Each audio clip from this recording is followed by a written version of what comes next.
Hi, I'm Elena.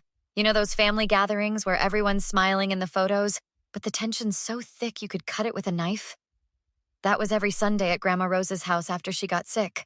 The house was a Victorian beauty that had been in our family for generations, with wraparound porches and those gorgeous stained glass windows that cast rainbows across the hardwood floors when the afternoon sun hit just right. Elena, could you bring Mom her medication? My brother Marcus called from the kitchen, where he was supposedly preparing lunch with our cousins, Sophia and James. I found Grandma Rose sitting in her favorite armchair by the window, her once strong hands now frail and trembling slightly. "How are you feeling today, Grandma?" I asked, handing her the pills and a glass of water. "Oh, just fine, dear, though I wish they wouldn't all hover so much," she said, nodding toward the kitchen. "Marcus has been asking a lot of questions about my will lately." I frowned. "What kind of questions?" "About the house, mostly. Who gets what?" She patted my hand. "Don't worry, I've made sure everything's fair. You've always loved this house as much as I have." Later, I found Marcus and Sophia huddled over documents at the dining room table, their voices dropping to whispers when I entered. "Everything okay?" I asked, noticing how quickly Sophia shoved papers into a folder. "Just helping Aunt Rose organize some things," Marcus said with a smile that didn't reach his eyes. "Financial stuff, you know how it is." "Shouldn't we all be involved in that?" I asked. James appeared from the hallway. "Elena, always wanting to control everything. Relax, we're just helping out." "I'm not trying to control anything," I said. "I just think we should be transparent about Grandma's affairs." "We're handling it," Sophia said firmly. "Actually, we could use your help with something else. Could you check the storage in the basement for Grandma's old photo albums? She's asking for them."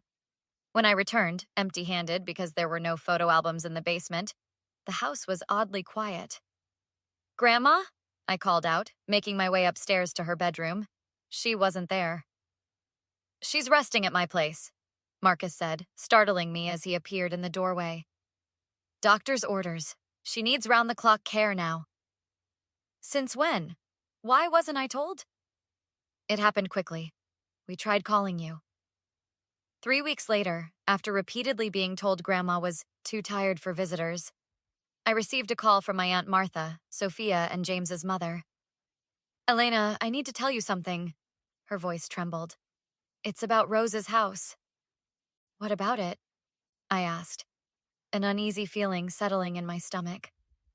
"Marcus told everyone you signed over your portion of the inheritance. He said you didn't want the responsibility of the property and preferred a cash settlement." "What? I never signed anything?" "That's what I thought," Martha said quietly. "Elena, there's something else. Rose passed away last night." My world stopped. "She's gone? Why didn't anyone call me?" "They said they couldn't reach you." "Elena, something doesn't feel right. James has been acting strange, and I overheard Sophia talking about renovating and selling the house immediately. But that's impossible. Grandma left the house to all of us, with me as the executor. That was her wish. They're showing papers with your signature, Elena. They claim you signed everything over 3 weeks ago." That's when it hit me. The basement, the missing grandmother, the whispered conversations. "Aunt Martha, I think they tricked me. Or worse." The next morning, I met Aunt Martha at a cafe far from any family properties. Her eyes were red-rimmed from crying, but there was a determined set to her jaw. "I brought these," she said, sliding a folder across the table. "Copies of what they filed with the probate court. Your signature is on everything." I examined the documents, my hands shaking. "This isn't my signature. It's close, but definitely forged." "Are you absolutely sure?" Martha leaned forward. "Because Marcus is telling everyone you willingly signed during a family meeting." "There was no family meeting. The last time I saw them was at Grandma's house when they sent me to the basement. After that, they kept me away from her until—" My voice broke. "What exactly happened that day, Elena?" Martha pressed. I closed my eyes, trying to remember every detail. "They sent me to look for something in the basement. When I came back up, Grandma was gone and Marcus said she was at his place. But now I'm wondering, Martha's expression darkened, if she was even there at all. I need to talk to someone who saw Grandma during those 3 weeks. Try Becky, her home health nurse, Martha suggested. She'd have been there regularly. I called Becky that afternoon and asked if we could meet. Her hesitation was immediate. I'm not supposed to discuss patients, Elena. Please, Becky. Grandma's gone, and I think something happened that wasn't right. She sighed. Fine, but not over the phone. We met at a park bench near the hospital where she worked. Becky kept looking over her shoulder as if afraid of being seen. What's going on? I asked. Why are you so nervous? Because your brother paid me a lot of money to keep quiet, she blurted out, then covered her mouth. I shouldn't have said that. Paid you to keep quiet about what? About the fact that your grandmother was never at his house. They kept her at the family home, but in the guest room. They told me you were too busy with work to visit. My blood ran cold. Did she ask for me? Becky nodded miserably. Every day. They told her you were traveling for work. Then one day they showed her some documents. Said you'd signed away your rights to the house because you didn't want it. That broke her heart, didn't it? She died believing you abandoned her, Elena. I couldn't breathe. I need to speak with a lawyer, and possibly the police. If you do, Becky said, standing to leave, please leave my name out of it. I can't lose my license. I can't promise that, I said honestly. What they did was criminal. Later that day, I met with Diane Chen, an attorney specializing in estate fraud. They essentially held your grandmother hostage, Diane said after hearing my story, and likely forged your signature on legal documents. We have grounds for both criminal and civil cases. I want them to pay, I said, my voice steady despite the tears in my eyes. Not just with money. I want them to face real consequences. Then we need to build an airtight case, Diane said.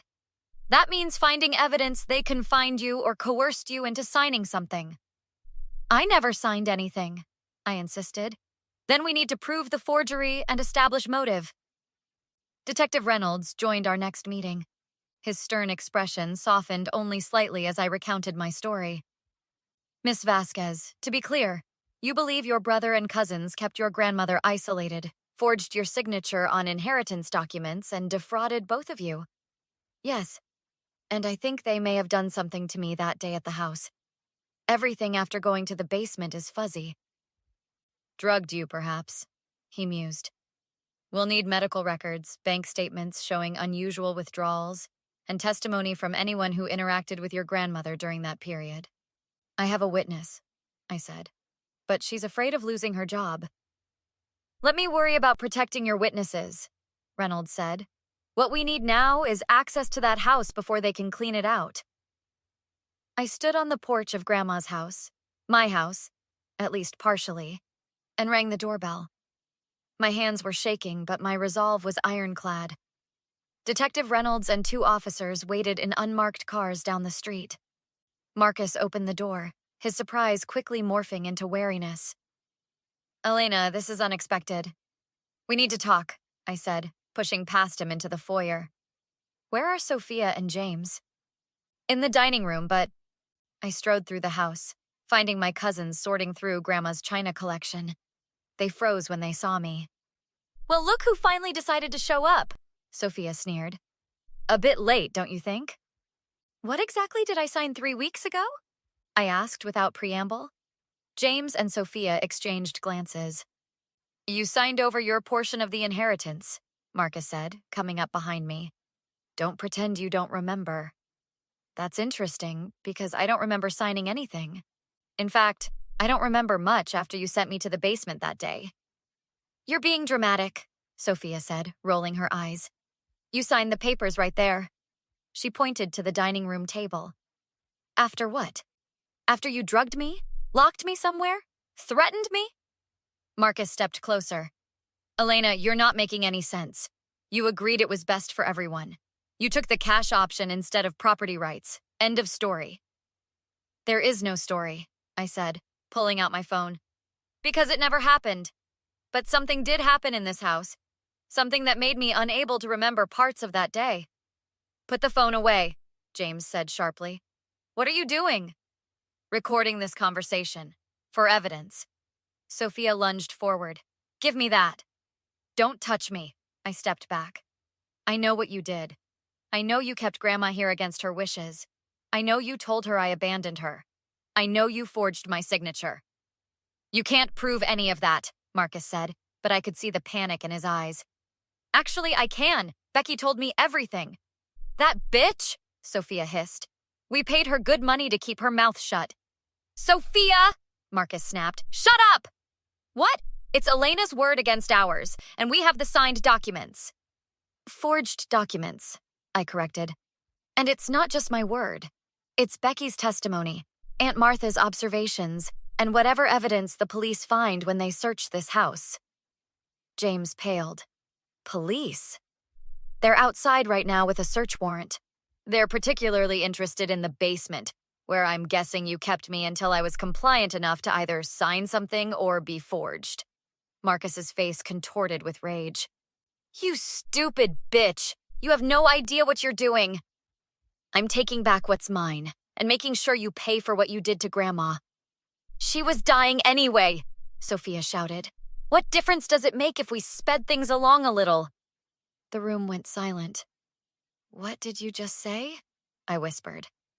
Marcus grabbed Sophia's arm so hard she winced. She didn't mean anything by that. Yes, I did, Sophia yanked away. The old lady was taking forever to die, and this house was just sitting here, increasing in value while we waited. We did what we had to do. You killed her? I felt the blood drain from my face.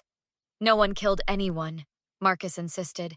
We just managed her care our way. By withholding treatment? By stressing her with lies about me? You were always her favorite, James spat. She was going to give you executive control of everything. We just evened the playing field. By torture and murder. Got it. I backed toward the door. Marcus moved with surprising speed, grabbing my arm. You're not going anywhere. Not until we figure this out.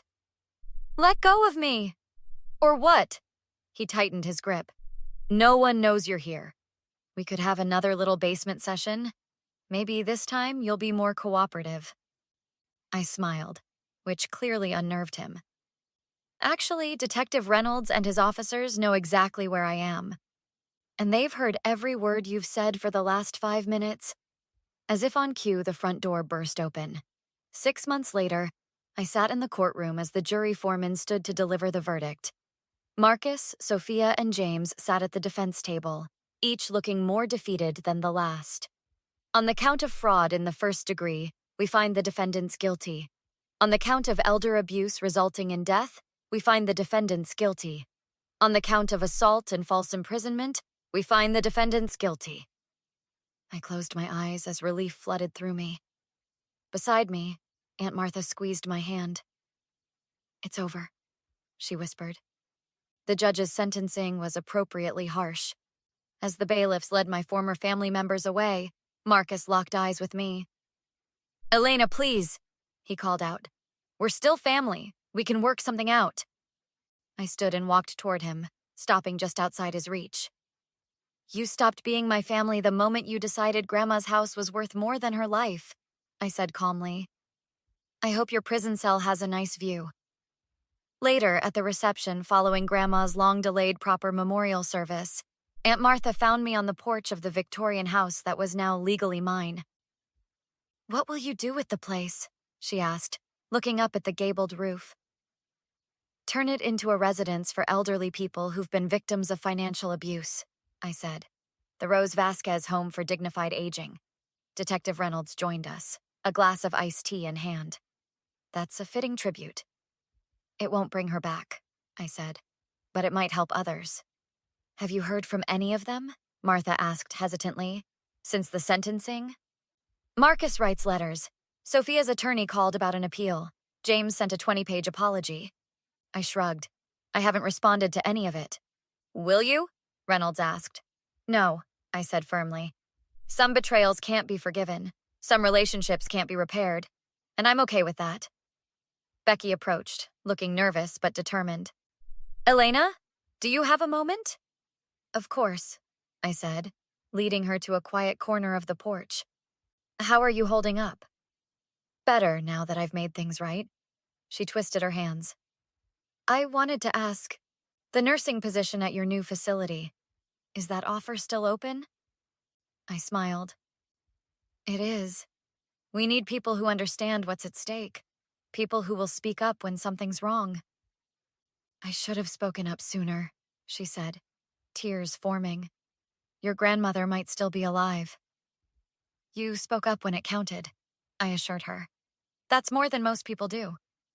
As the sunset painted the old Victorian in shades of gold and amber, I gazed out at the gathering of people who had helped me find justice. Diane arranging flowers on the memorial table, Detective Reynolds chatting with the prosecutor, Aunt Martha welcoming guests, and Becky seeking redemption through service. What does it feel like? Diane asked, joining me at the railing. Knowing they can never hurt anyone else again? Like I can finally breathe, I answered honestly. Like Grandma can finally rest in peace. And you? Can you move forward now? I considered the question carefully. The house no longer felt haunted by betrayal. Instead, it hummed with possibility, with the promise of transformation. I already have, I said, raising my glass in a silent toast to the grandmother who had loved me, to the justice we had found together, and to the legacy that would honor her memory. Some people rebuild their lives after betrayal by forgetting. I'm rebuilding mine by remembering and making it mean something. Have you ever had to choose between forgiveness and justice? What would you have done in my shoes? Let me know in the comments, and don't forget to like and subscribe if you want to hear more stories of justice served.